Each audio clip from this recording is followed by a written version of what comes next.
So that's the inside. We'll shut the door on that for the minute because we're not interested in the inside, we're interested in the engine bay today. I've got the bonnet up just now, but I'll just show you something before we get stuck in. Now, as you can see, it's not quite lining up. I suggest that the whole thing's had a shunt from this side. I actually spoke to the previous owner and he confirmed that. He said he was halfway across a roundabout and some woman just pulled straight into the side of him in the front. So obviously the headlights are gone, etc, etc. And this side of the bonnet, you can see it's not quite lining up. The whole bonnet's knacked. It's actually got a crease right along here and down. It's like been pushed down. You can maybe see it better in the sun. Yeah, right beside that white badge. And obviously that's not meant to be that shape. So I've ordered some new hinges, which are going to be a bit of a challenge to fit. I think maybe the wing will have to come off because they're stuck right in the back there. Nice one, Ford, thank you. The wings are okay, they look okay anyway. Obviously bonnet doesn't quite meet up with it, but that's to be expected. I was checking the gaps out. The gap in this door is slightly wider than the other side, but it's marginal, and I suspect it's adjustable by the wing. I think what's happened is the wing's been pulled round. We'll find out when we get the new bonnet. Talking of new bonnets, I ordered a new bonnet, went to pick it up yesterday from Ford, and it had a dent in it and a big scratch, a big scrape in the top of it. So I asked them to take it back. At the time it was £261, okay, so they refunded me on the spot, and I thought, well, why wouldn't you just order another one? But it turns out the new price is £481, and that was only ordered a week ago at 260.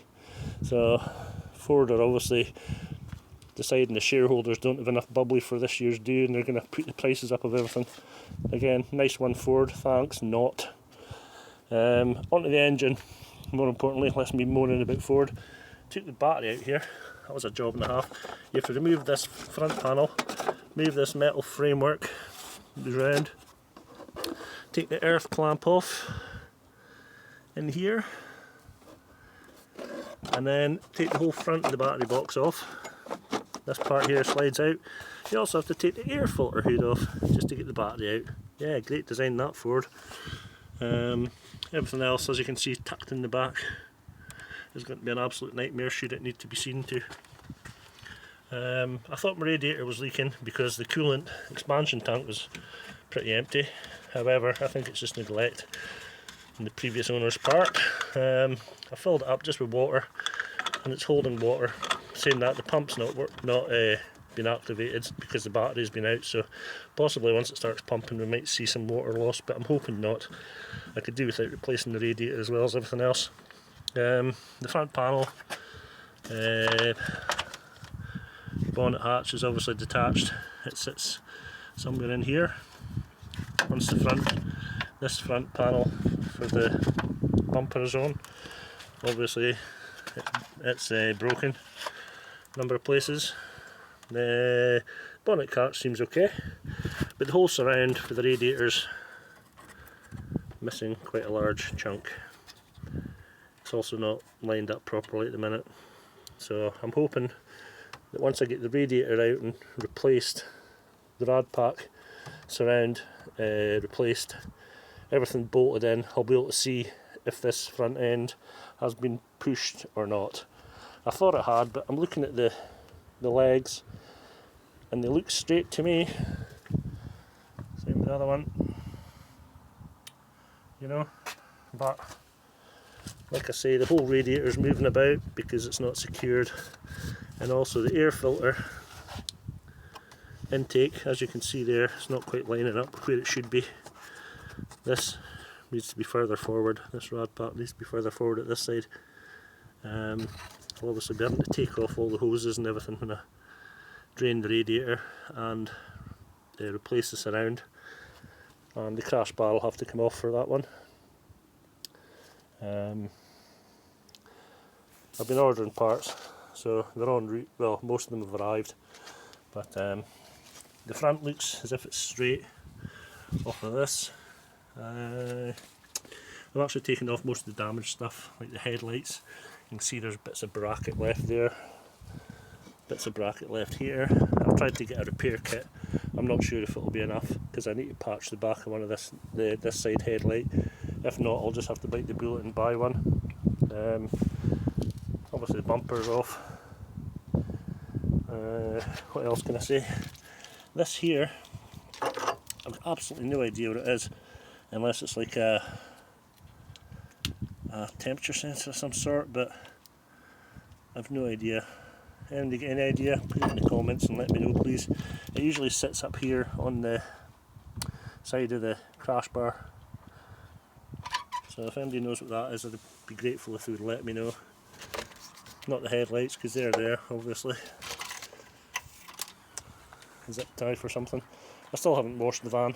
Pretty pointless really, because I'm going to be taking it to bits. Round the back, put a bit of ply in, cut it to size. It's better than what was there before. Apart from that, I've not done much. I gave it a quick hoover out and cleaned the floor mostly. This is the old radiator. What am I talking about? This is the old bumper here. And there's a support that goes on the inside of it. Goes in the top here. What a nightmare that was to get out. I had to grind the flipping lugs off this old one, to actually get it out. I got the grill out, that was no problem. And I've got a new bumper en route as well. That's the old one, as you can see. Well, it actually looks alright from this side, mostly. But this side's a different story. Great big split right down both parts. Another split here. This is where the impact obviously was. You can see the scuff marks from the car. It's obviously had to come right across the front here and across here. It's gonna be hard to pick up. The whole front of it's been scraped off. Took the badge off because I'll be using it for the next bumper. But this is basically scrap. Wheels haven't been cleaned. I've got covers for them. So that's where we're at the front end. Like I say, I can't really get moved because I've got this caddy in the way. This is one that I bought from Copart as well. It was a cat N. It was damaged all the way around here. Great big scrape up the side. And the front grille was knackered on it. I've actually got this out because the bonnet catch is stuck shut. So of course I managed to pull the cable out, which was really not very handy.